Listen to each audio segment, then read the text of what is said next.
was one of the best ever. And if you were to say he's the best ever collegiate wrestler to do MMA, yeah, absolutely. I mean, he's a three-time NCAA champion. He's a four-time finalist. To put that in perspective, Daniel Cormier was in the finals one time and lost. Well, he lost to Cael Sanderson. To put that in perspective, Henry Cejudo was never even in the tournament. Dricus is from South Africa, okay? Apartheid, South Africa. The race thing in South Africa is no joke, dude. That is no joke at all.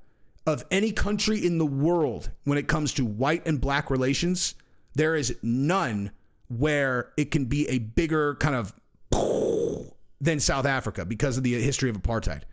And so you're asking a white South African who is trying to rep the entire continent of Africa, you're trying to put him into a race card situation, and he is handling it masterfully because he cannot get engaged in that conversation at all. All right, Jesse on Fire, UFC 290 recap show right now, son. I am going to go over the fights last night. I'm going to go over a bunch of things that have happened since then. I'm going to make a very bold statement about Bo Nickal in this video, and I want you guys to react to it because I am going to run you through the middleweight rankings, and you guys are going to tell me which of these guys you think beats Bo Nickal, and I'm going to say, like, I don't know, maybe he could be champion like immediately.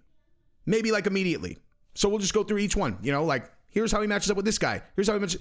Okay, we're going to do that. We're going to talk about, we're going to talk again about Israel Adesanya and Dricus because I just did a video about that, specifically about the Octagon interview and then the N-bombs and then how Dricus handled it. That video is going mega viral, but I have a lot more things to say about that particular situation that I realized after I put the video up. So we're going to talk about that, talk about Volkanovski, talk about Robbie Lawler, obviously, talk about me humiliating myself after the Robbie Lawler fight with Anthony Smith because that happened. I'll show you guys exactly what I'm talking about. And then we'll talk about the Moreno fight. We'll talk about the Dan Hooker fight. We'll talk about all of it, son. And that is what we're going to do because I love you guys like that. Now, here's the other thing. I have to show you an ad really quick right now because the reason I'm able to focus exclusively on this channel now is by selling advertising space, but I only do ads for companies where I genuinely have tried their stuff and I genuinely use their stuff. So this is a really great product. Look at my skin. Now watch this really quick. I appreciate you guys. Subscribe to the channel if you haven't yet, and then we're going to get into all of it. Watch it real quick. Thank you guys. Now everyone knows that first impressions matter. There's no two ways about it. And most of the time, it's going to be your face that's going to give the people the first impression of you, and more importantly, your skin. I can't stress enough how important it is that you have a skincare routine if you care about what people think of you. Now, for me, that is Caldera Lab. And some of you guys may know, I already had a sponsor that was skincare on this channel. So when Caldera Lab reached out to me and asked me to be a sponsor, I told them I will try the products. They're going to have to be the bomb for me to allow you guys to sponsor the channel because I've already had a skincare routine on the channel. And I cannot stress to you, this stuff is the bomb. Caldera Lab creates high-performance men's skincare products, and the regimen leads off their product lineup. It's a twice-a-day routine that will transform your skin. Now, in the regimen bundle, you're going to find three things. That's the clean slate, the base layer, and the good. The clean slate starts and ends your day. It's a face wash that leaves your skin super refreshed. The base layer is your daily moisturizer that hydrates your skin, and it absorbs it fast, leaving you with a matte finish so you can start your day confidently. The good is your go-to at night before bed, clinically proven multifunctional serum that helps your skin look tighter and smoother, as well as reduce visibility of wrinkles and fine lines. In every drop of the serum, there are 3.4 million antioxidant units protecting your skin. Want to know what that means? Well, I have no clue, but look at my skin. It takes less than a minute morning and night and is going to make you look your best. Look at my face, son. So get 20% off with our code FIRE at calderalab.com. That's 20% off at calderalab.com using promo code FIRE. Jump into skin and first impression royalty with Caldera Lab. Let's go. All right, that's what it is. Thank you guys. Subscribe to the channel if you haven't yet. Let's jump into it. All right, so here's the deal. Bo Nickal, let's do this, okay? So here's what I wanted to do. Obviously, yesterday, going into the Bo Nickal fight, okay, I said to anyone who would listen, this guy cannot win that fight, okay? And I'd watched a couple of that dude's fights, and I was just like, look, man, like, all respect to him, he can't win. He literally cannot win. Now, I was wrong about that, candidly. I was not correct, okay? Because anyone who saw that fight and watched the first, it only lasted a minute, Anyone who saw that guy Val throw those first 2 punches, oh, he can win. If he lands one of those punches, it's a wrap for anybody. He's got super heat on those punches. So he could win. But nonetheless, he didn't, because Bo Nickal is for real, for real. For real, for real, for real, for real. Now, I realize that people, when someone's a big hot prospect, you know, and they run through some lower grade guys, and it's like, oh man, you know, we should see him matched up against blah, blah, blah. I know the organization hates that. I know that people who are kind of like deep in the game usually are like, God, dude, don't get ahead of yourself. Yada, yada. I understand. You know, you go look as an example at like Greg Hardy. You know, when Greg Hardy was first coming up, when he was facing kind of like heavyweight cans, he was running through them, knocking them all out. Here's the thing about that's different with Bo Nickal, okay? Because Bo Nickal is different than all of these other guys, okay? Because I am going to say, I think that he wins the title if he fights for the title. I really do. I think if you put Bo Nickal against Izzy, I mean, I think he wins, dude. I really do. I think he beats Izzy. It's a terrible matchup for Izzy, but just honestly think about that matchup, dude. Like Bo Nickal is as far as I understand, like the greatest college. You know what? I know everybody's don't name drop, dude. But you know what I'm gonna do? I'm gonna name drop because I'm going to ask Chael something right now with a voice memo. Hey, really quick, I'm actually doing a video right now about Bo Nickal, and is it fair to say that Bo Nickal is considered like the best college wrestler ever, or is that absurd? If you send me a voicemail back, I might play it on my video, just FYI. Okay, so, I mean, he's one of them. He had one of the best college careers. Cael Sanderson is the best ever, so if you say Bo's the best ever, Cael is his coach. Cael went undefeated. It was something crazy. It was like 140-0. Cover of the Wheaties box. He's the head coach of Penn State. They've won the national title like the last 7 or 8 years. Bo is one of the best ever. And if you were to say he's the best ever collegiate wrestler to do MMA, yeah, absolutely. I mean, he's a 3-time NCAA champion. He's a 4-time finalist. To put that in perspective, Daniel Cormier was in the finals 1 time and lost. Well, he lost to Cael Sanderson. To put that in perspective, Henry Cejudo was never even in the tournament. To put that in perspective, Aaron Pico was never even in the tournament. To put that in perspective, Yoel Romero was never even in the tournament. I mean, I'm trying to think. Randy Couture was second in the tournament twice. Dan Henderson, who made 2 Olympic teams, didn't even qualify for the tournament. Matt Lindland went in as the number 1 seed, but got upset in the first round and didn't place. I placed in the tournament 1 time. I mean, I'm thinking out loud here. I'm sorry. I'm way too wordy if you're trying to be busy. But if you were to say that Bo is the best college wrestler ever, and you added to go into the UFC, you would be correct. You could never be too wordy for me, my friend. Give me all the words. If you look at this guy, if you actually look at his matchups, okay?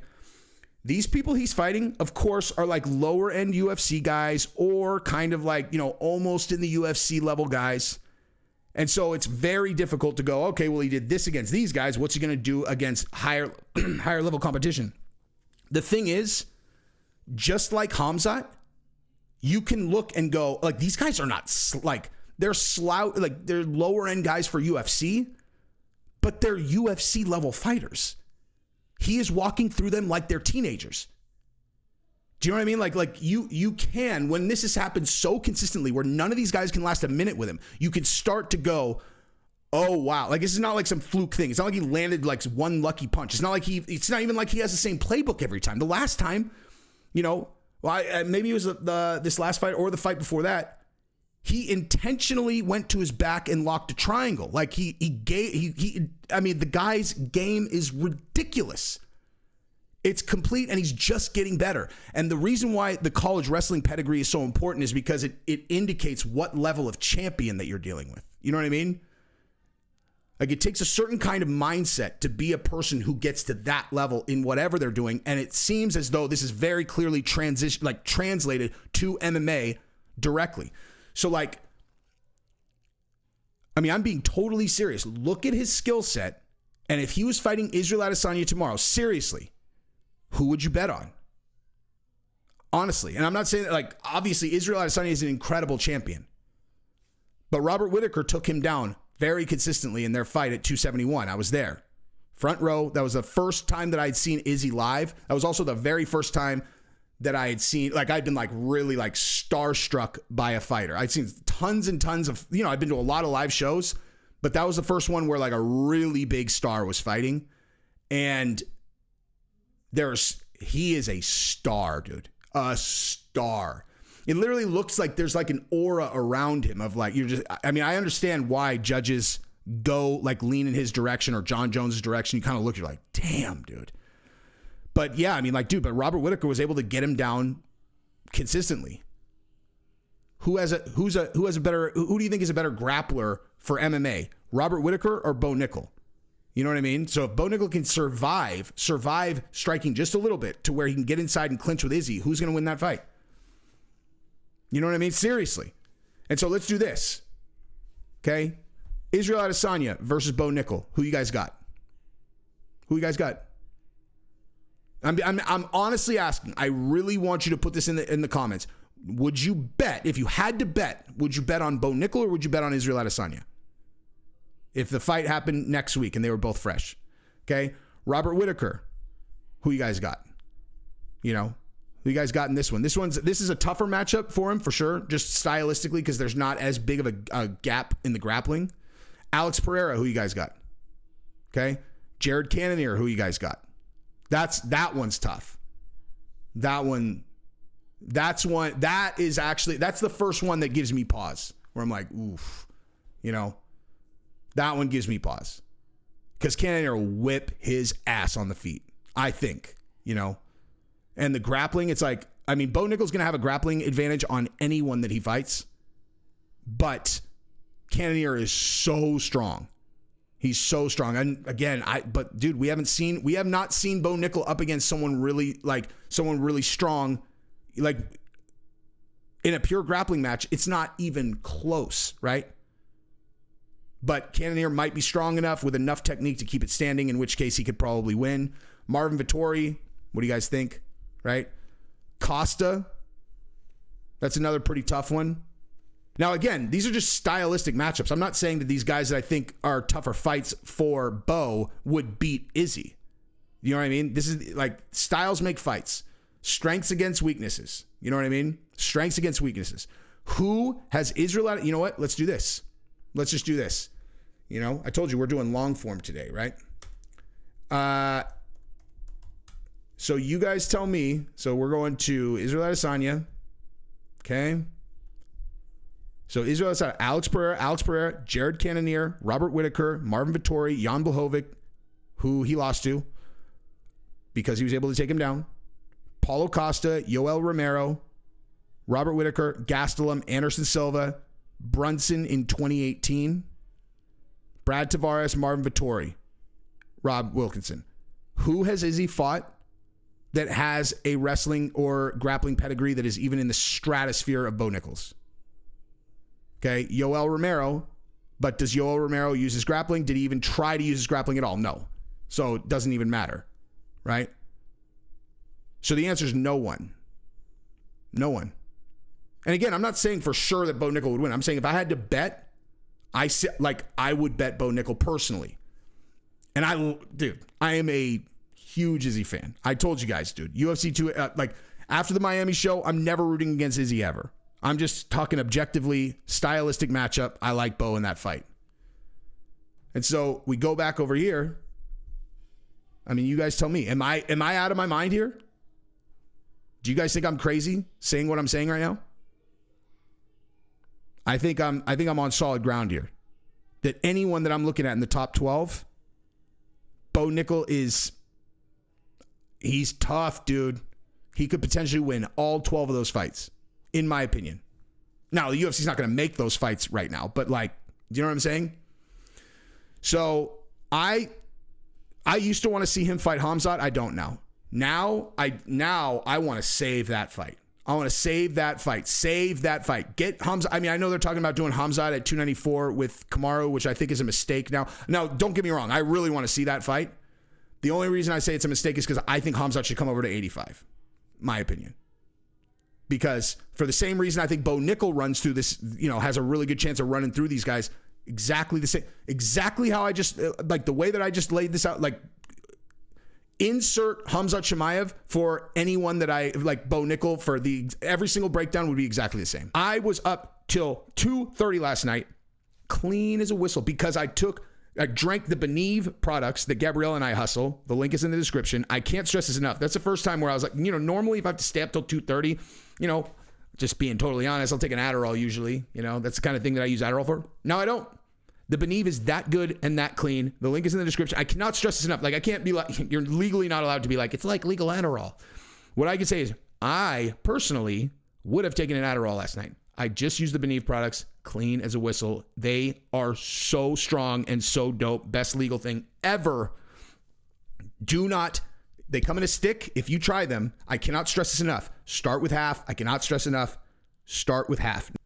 Robbie Lawler has been in the UFC for 23 years. 23 years. And you know who my favorite fighter was when he was 19 years old? Him. He was my favorite fighter. You want to know how old school I am on UFC and how old school like Robbie Lawler is? I could tell you exactly where I was when Nick Diaz knocked him out. Like when Nick Diaz was like a totally unknown, like it was like I think it was his first UFC fight. It's either his first or second UFC fight. And he starched Robbie Lawler. I could tell you not only where I was watching it, I could tell you exactly where I was standing. I could tell you what my view of the television was, because Robbie Lawler was my dude. That was my dude, man. And I'm pretty sure that was like in 2003 or 2004. And I mean, literally, I was at the Love Boat in Chico. If anybody knows Chico State, the number one party school in the world, I'll still hold on to that, dude, 20 years later. I was at the Love Boat on the second story outside of my buddy's apartment, watching through the window, because I was outside smoking. How disgusting is that, dude? Ugh. Cigarettes are repulsive. But anyway, yeah, that's where I was. So Robbie Lawler has been my dude forever. Forever. No one goes out like that. No one goes out like that. No one who is 42, who's had a career like that, comes into their fight and is like, this is my last fight. This is my retirement fight. I'm going to go in there. I'm going to do what I do. And then I'm going to retire. No one goes in there and wins by 38-second knockout. That never happens. That never happens, dude. That never happens. And honestly, it's got to leave such a bitter taste in their mouth, because if you win by 38-second knockout, you're telling me you don't want another fight? You're telling me Robbie Lawler doesn't want another fight today? He goes out there, and Nico Price, he's no joke, dude. He went out there and he starched Nico Price in 38 seconds. You're telling me he doesn't want another fight? He wants another fight. Guaranteed. But nonetheless, he went out on top. They had the montage for him. It was incredible, dude. It was incredible. And he went out on top. Now, how did I humiliate myself with Anthony Smith? Let me show you. Let me just show you this, dude, because this is so funny. Okay. So I texted Anthony afterwards. I was like, best end to a career I've ever seen. Correct me if I'm wrong. And Anthony goes, so Anthony's like, he's all, well, Khabib stands out, Nunes as well. And I was like, what an idiot, dude. What an absolute idiot. Okay. Because he's right. Nunes definitely had a better end to her career, because she ended as the double champion. She planned to, this is going to be her swan song. She planned it. She goes out on top, double champ, lays them both down. I'm the champion forever. For sure, that's the best end of the career. But without a doubt. And the reason why it's so stupid, I'm such a fucking idiot, is because it was the last pay-per-view. That's how short my memory is. Literally, the last pay-per-view. It was 4 weeks ago. I'm like, literally the greatest end to a career in the history of the UFC. And he's like, I mean, except for like the last one. I'm like, oh, fuck, you're right, dude. You're right. I am a fucking idiot with a goldfish brain. 100%. I don't agree about the Khabib one. And that is only because when I, the criteria that I'm thinking is like long career, decide beforehand, I'm going to retire, kind of, I mean, listen, I know that Khabib had decided beforehand, but it just doesn't feel the same. You know what I mean? It's like no one knew, like it didn't, like Robbie Lawler's retirement makes perfect sense. Amanda Nunes makes perfect sense. I would love to see her keep fighting, but it makes perfect sense. She's done everything someone could do.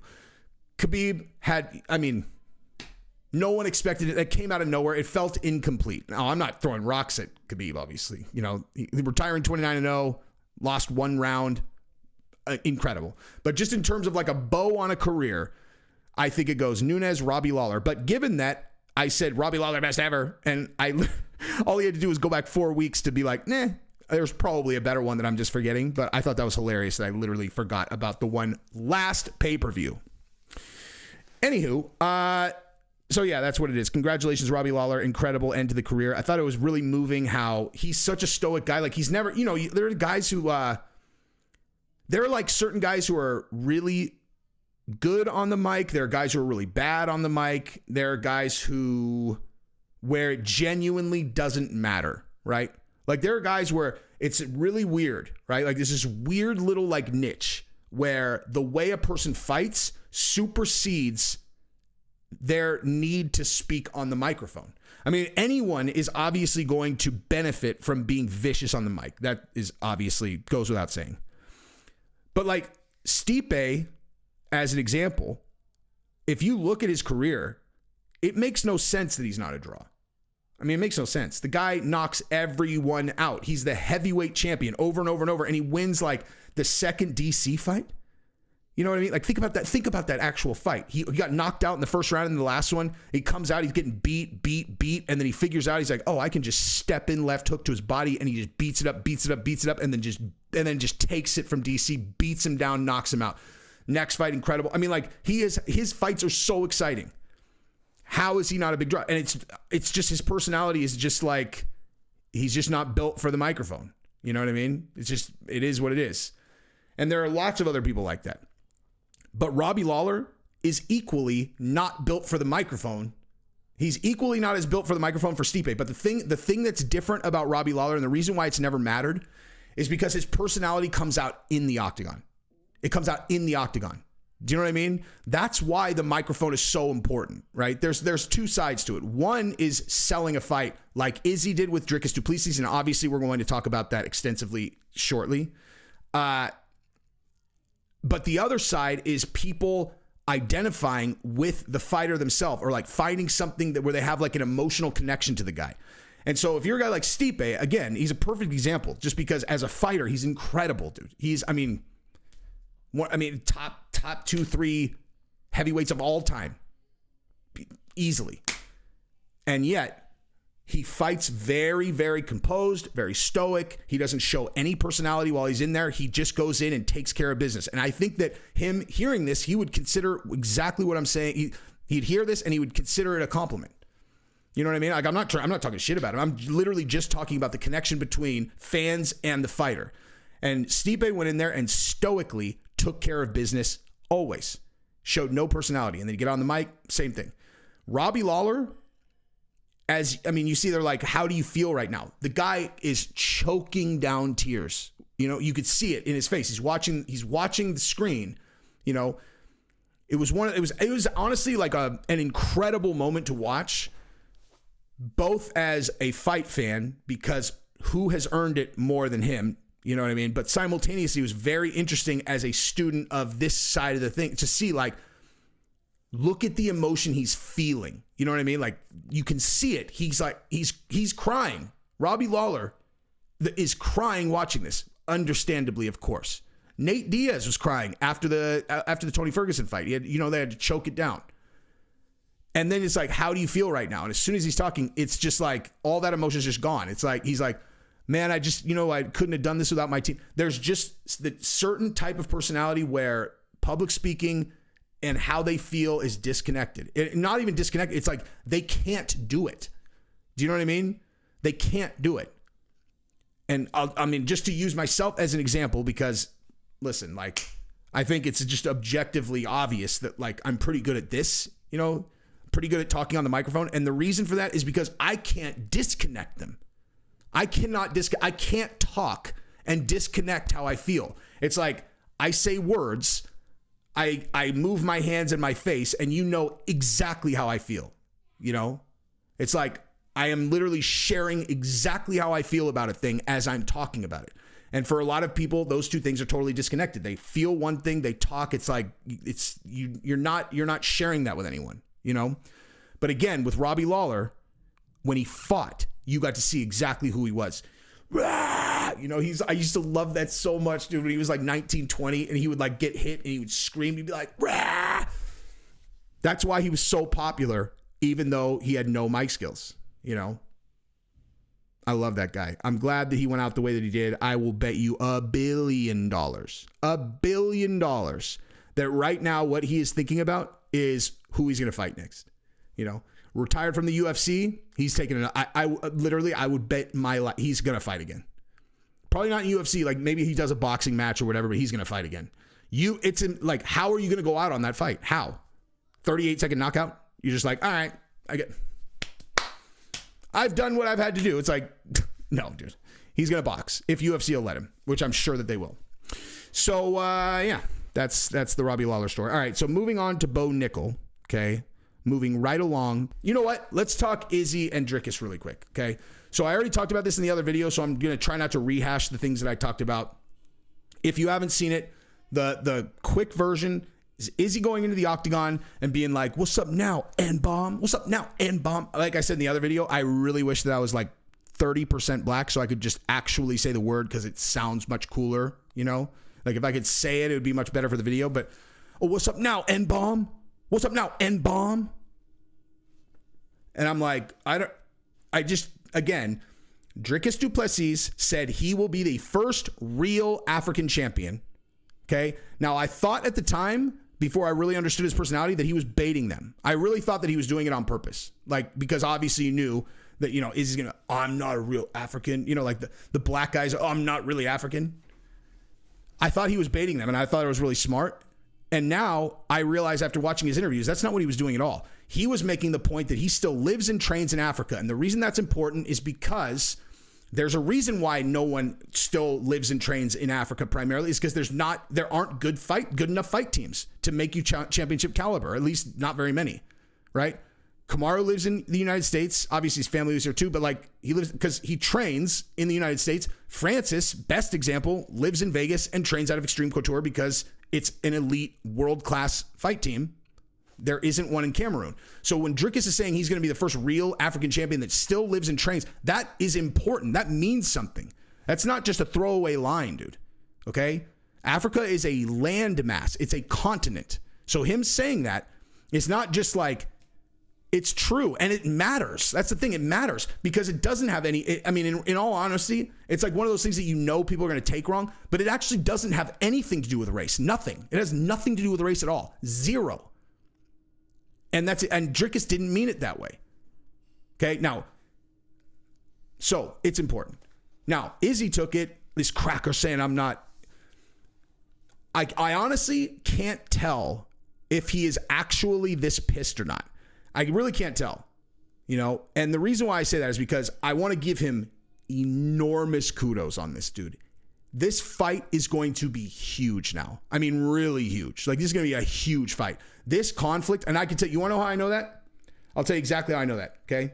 So I have this like special like insight bar, right? Where I can do a video on something and how it performs tells me how interested people are in it, okay? I put that video up. Okay, this is listing like my last 10 videos and how many views they had, you know, in the first 3 hours and 18 minutes. Okay. So my number three one had 11K. This one has 33. It's doing 3 times there are the top 3 videos of my last 10, and this is doing 3x number 3. Okay. It's doing like 175% of number 2. If you go down to the bottom, it's doing 4 to 4.5 times my bottom one. Or something like that. People are interested in this, right? Like people are interested that this fight is going to be huge, dude.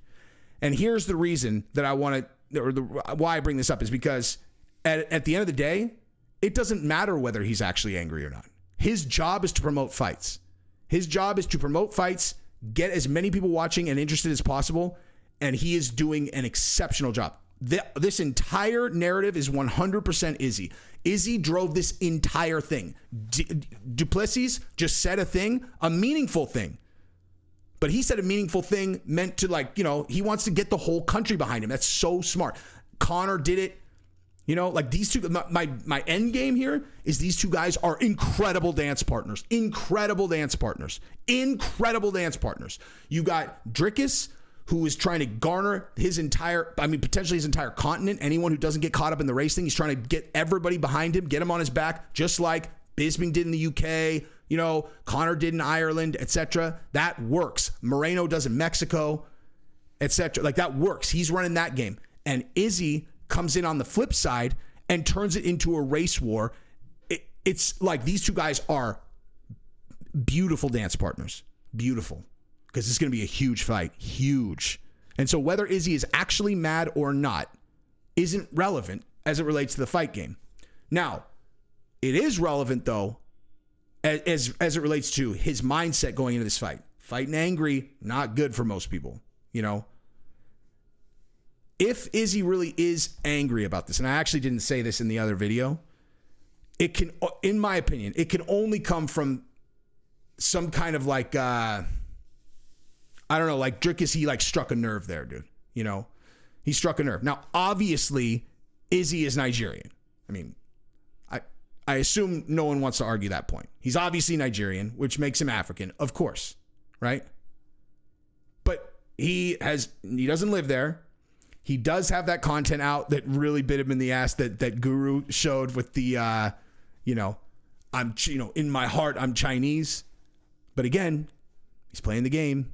He's playing the game. But right now, for this, it makes you think, it's like, dude, he might be really insecure about this. Like, this might actually be a nerve that he feels insecure about, because there's no reason for him to actually be this angry about it. You know? I mean, I don't know, you know, he's got broken native across his chest. I don't know the meaning of that, but that could also be related to, you know, where he's from and where he lives. You know what I mean? It seems highly likely. But if he's really actually angry, awesome for him, you know, awesome for Dricus, because he is coming off looking so classy. Last night, I went into the Whitaker fight completely indifferent on Duplessis, completely indifferent, totally indifferent. He could have been fighting anyone in the world, and I would have just been like, oh, let's watch the fight and see if it's a good fight. Didn't care. I wouldn't have cared even a little bit either way. The only fight he's had where I really care was Darren Till, where I really wanted Darren Till to win because I loved that guy. He really needed to win. Aside from that, during the fight, same thing. He wins, same. Izzy got on the mic. Dricus responded.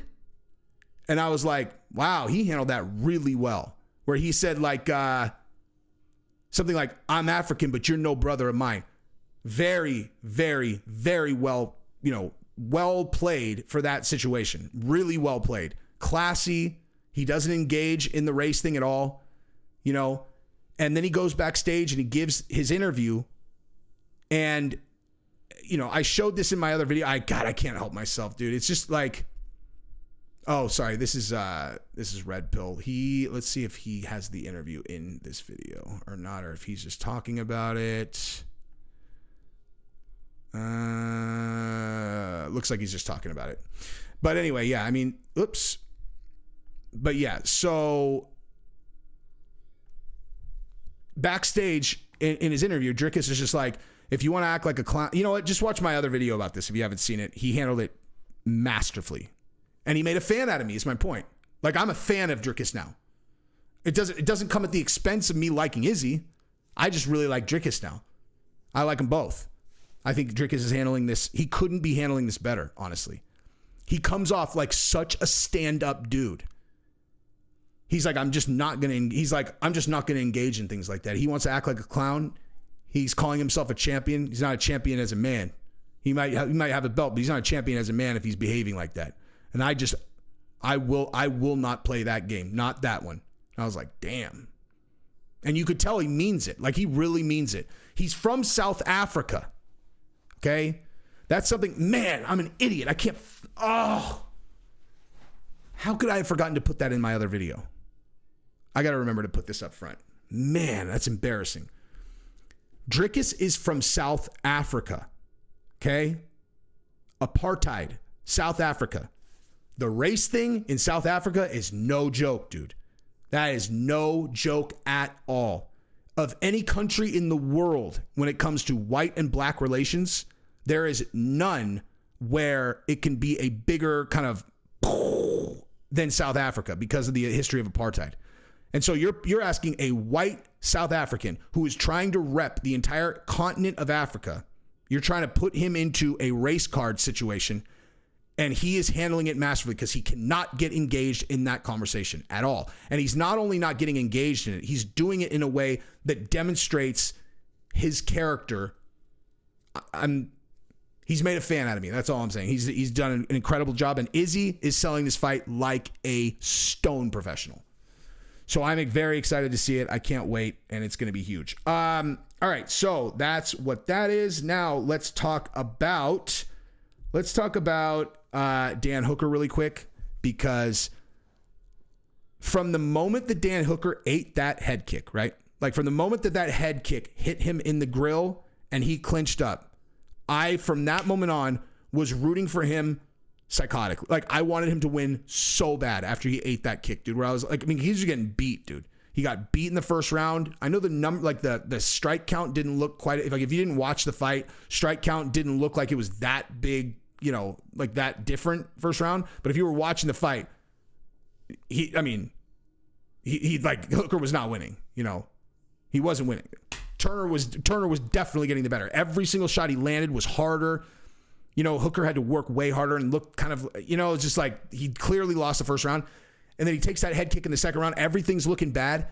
And he's so gangster. He's such a savage that he ends up in the end of the second round with a full locked strangle on Turner. Now, I will say, because first of all, that rear naked, that's the end of the fight. No one's getting out of that choke, dude. Not when it's locked like that. You're not getting out of that choke, dude. Straight up. No one's getting out of that choke. Gordon Ryan's not getting out of that choke. So that fight was over. But I will say this. Turner knew, you know, he knew that the fight, you know, he knew there was 10 seconds left. You know, he hears the thing and then he locks it on. He knows there's only 4 seconds. So my hypothesis is maybe he didn't defend his neck the way that he would have normally had he not known the round's over. You know what I mean? Maybe. But nonetheless, it ended with Hooker full strangle, you know. And honestly, I mean, he won a split decision. I can't get to a place where I don't think that the fact that he ended the second round with a fully locked in rear naked choke did not sway whatever judge gave him the second round, you know, because clearly he was not winning that round. I mean, he started doing well after the head, like kind of midway, but he still was not winning that round until he locked that up. And then the third round he came out and he went, I mean, it's just guys, he's so tough, man. He's so tough. And I've said it before, I'll say it again. Clearly his strategy was he was like, I'm going to lull my opponent to sleep by dyeing my hair and making myself look like a flaming homosexual that is more likely to let a guy slide his finger in my booty than I am to eat a head kick. And he caught him on, like, so, you know, Turner's like, geez, I'm going to beat this little fairy into the ground. And Hooker's like, oh, are you? And then he's like, I'm the most game gangster ever. I tricked you. You thought I was a little sweet boy. I ain't no sweet boy, bitch. I just made my hair look sweet. He whipped, dude, incredible. More power to him. You know what I'm saying?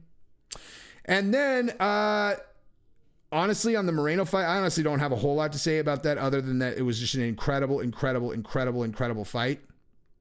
And whatever judge gave the 49-46 Moreno scorecard is literally that. I mean, that's, I just don't understand, dude. Like I really want people to have to explain their cards. You know, like if there's a card that is that, like, you know, in outer space, I just feel like something you should be able to like sit him down and be like, explain to me what you saw here. How did you score 4 rounds for Moreno? Like, you know, or go through the rounds. Be like, you know, whatever rounds he picked, you're like, the second round, you're like, how could you have given the second round to Moreno? How? Or, I mean, the second round, Moreno did win, but that's a bad example. That's the only one that he very clearly won. But do you know what I'm saying? It's like, just explain your logic. How? You know, I know it's subjective, but like, how? What's your thinking there? Where did he get the better of that round? You know, but Pantoja, incredible, great fight. Now he's 3-0 against Moreno. They'll for sure run it back. And don't sleep on Moreno in that rematch, dude. Do not sleep on Moreno in that rematch. I will tell you this. If you want to see what Moreno's made out of, go back and watch the second Figueiredo fight. And I'm talking, watch it from his entrance. Watch him on his way in, the walk-in, and then watch that fight. I've never, in my entire career watching UFC, seen a fighter who looked to me to be more dialed on a certain night than Moreno was for the second Figueiredo fight.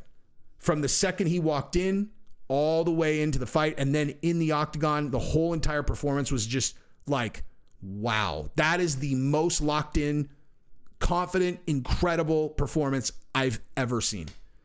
And I think that that's exactly what you're going to get from him when they do the rematch. I really do. I mean, you know, the smart money, of course, is to bet on Pantoja again because he's won 3 fights in a row. He's 3-0 against him. But don't sleep on Moreno in that rematch, dude. Don't. Speaking of people who never lose, dude. Actually, we weren't talking about people who never lose. But Alexander Volkanovski, I don't even know what to say, dude. This guy he's, in my opinion, not even, there's no conversation. He's the number 1 pound for pound. You know, he has no competition at all at featherweight. I mean, I really want to see that Topuria fight. Candidly, I really hope they do that fight instead of the Islam fight next. Let him do the Topuria fight. Let's do that. He wins that fight, then go do the Islam fight.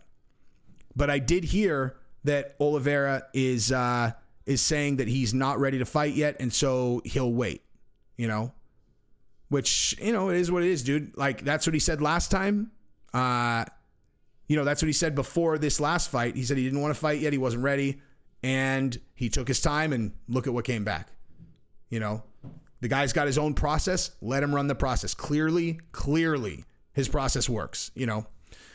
But I'm going to do a whole video about that. But the only thing I wanted to say about that is that, like, I assume that there are going to be a lot of people who want to see Volkanovski fight Islam next. My personal vote is I would much rather see him fight Ilia Topuria. Now, I do want to, you know what? I'm going to save it for that video, actually. Because I'm going to do a lot of talking about that specific fight. And that's probably enough, dude. I think that's enough. Let me just double check my notes because I think there's something I was missing, dude. I would love to see Ronda Rousey come back. I'm just saying, I would love to see Ronda Rousey come back.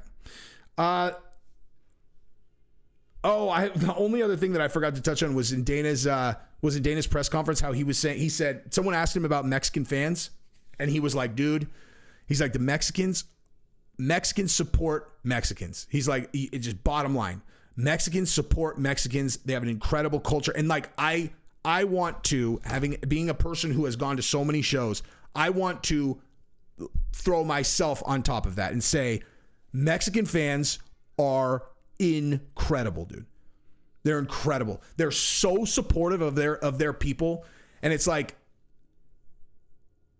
I wish we were more that way, you know? Like, I mean, in fairness, like, if we were in another country and there's a guy who's, you know, and there's like a bunch of us there and there's an American fighter, I think that that's how we would roll too, you know?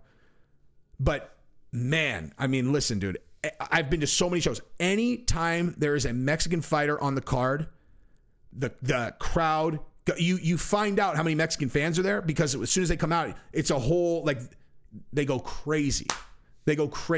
It's awesome. I love that shit, dude. I love that shit. I really do, dude. Like, national pride is just like anything where you're giving positive support to someone because of your in-group. I love that, dude. So Ooh, now listen, if you've watched 28 minutes, I know you're a real fan of this channel, so I want to say something like as just really quick because I don't want to forget this. Outside of MMA, super quick. Disney, you're like, wait, what? What? Super quick. So Disney has made nothing but trash woke movies recently, right? Like nothing but just trash woke garbage for the last however many years. And all of us are like, dude, we're choking on your like the boy could be a girl ideology. Or like, oh, we have to give the girl 2 female parents. Like it's just like, dude, we're done with you. Done with you. And their box office just keeps on going like this. And now you have the Bud Light thing, and now all these corporations are running scared. We are finally winning. Okay, people have been pushing back on this woke bullshit for years and years and years. We're finally, not only are we winning, we're smashing them. Here is what I wanted to say. Indiana Jones is going to lose $250 million. They're going to lose on that movie. Okay, it's a catastrophe for them. Today I saw a preview for a new movie that's coming out from Disney called Kraven the Hunter with a K. Kraven the Hunter. Kraven the Hunter. Write it down. Don't go right now. As soon as this is over, go watch that, because do you want to know what that is? First of all, it's the first R-rated Marvel release, and it is a savagery fest. It's rated R. It's not like Deadpool R, where they're like, you know, like swearing. It is, the superhero is going to be tearing the jugulars out of all of his enemies. You want to know how many girl heroes are in this movie? 0. Russell Crowe is his dad and the villain. It's like The Punisher on Netflix. You know, like Netflix has all these woke ass shows, and then you had The Punisher that was just like savagery, and it was so good. This movie right here, Kraven the Hunter, I can't stress this enough. People who like hating on Disney, if they hate on this movie, then they are too stupid to be considered in my category. Because my category, I'm about winning, dude. I'm not about just hating on people to hate on people and to get views. Okay, that's why Mark Zuckerberg wants to do jiu-jitsu. All in. Let's go, dude. He wants to fight Elon Musk. Let's go. I will support him publicly anytime anyone asks, because you want to know what that is? Hearts and minds, dude. Hearts and minds. Toxic masculinity. Oh my God. It's just so toxically masculine. Cage fighting. And you know, everyone thinks of Zuckerberg as like, you know, like just, oh, he's a wokester that'll censor, blah, blah, blah. It's like, oh, okay. Well, does that include, you know what I mean? Because a pretty clear indicator of which side of the fence they're on. If a dude will do a cage fight, he's on our team now. Okay? He's on our team. Because that toxic masculinity shit does not apply. That's one of the main things of these people. That's out the window now, dude. Clearly. For him, he's not hearing that. He might pretend or whatever, but he's on our team now. So I support him 100% now with that stuff. I mean, obviously, I don't support censoring anyone, whatever. But this movie, everyone needs to go see this movie. Everyone needs to go see this movie. Tell all of your friends it's the best movie ever when it comes out, because it's going to be super vicious, dude. When you watch the preview, you're going to be like, and just visualize all the woke feminist writers at Disney who have not been involved in this movie at all. I guarantee they hired a completely new team, all dudes, like, you know, or like in solid girls, to write the movie, to produce the movie, to direct the movie. And all the wokesters and all these other divisions that are at Disney are going to watch this movie do $1 billion, and they're just going to fucking choke on it. They're gonna fucking choke on it. Choke on it. All your movies bomb. Well, this one's for the big boys. This is for the boys. You know, the guys that you were saying, like, oh my God, the disgusting, you know, blah, blah, blah, blah, blah. Oh yeah? Hey, so who's the majority now? How you like them apples, dude? Hey, how'd Indiana Jones 5 do? You know, when you made him into a decrepit old alcoholic, you know, pathetic, not Indiana Jones, and then you bring in, another really strong female who's just the best at everything. Feminism. Every single movie that Lucasfilm has done, how are they doing, dude? Every single movie you put out bombs now. Why do you think that is?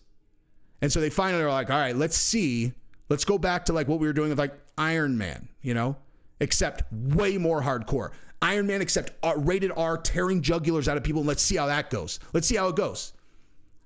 And I am telling you, that movie is going to be so sick. I watched that. Even if I didn't know it was Disney Marvel, I was watching. I was like, oh shit, give me this motherfucking movie. They made this movie for me, dude. This is a superhero movie for fucking me and you.